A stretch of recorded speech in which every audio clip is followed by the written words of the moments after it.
ଶ୍ରୀ ଗଣେଶ ଗୁରୁଙ୍କର ଆଦେଶକୁ ଅବମାନନା କରିଛନ୍ତି, ଆଶ୍ରମର ନିୟମକୁ ଭଙ୍ଗ କରିଛନ୍ତି।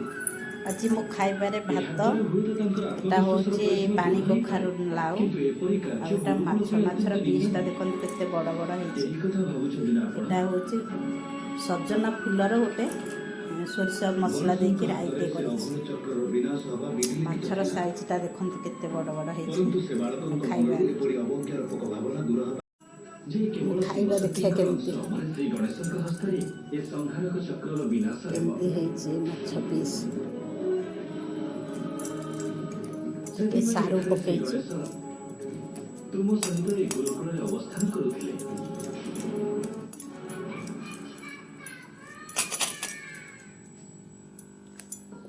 ହାଇ, ମୁଁ ଆପଣଙ୍କ ଶେନାଲି। ନିତିଦିନ ନିଜର ନୂଆ ନୂଆ ରିଲ୍ସ ଦେଖାଉଛି, ହେଲେ ଲୋକେ ଦେଖନ୍ତି ଏଇ ମୁହଁ କେମିତି। ଯଦି ଡାଲି ଦେଖିବ ତ ତାହେଲେ ଏଇ ମୁହଁ ବି ନୂଆ କରିବା।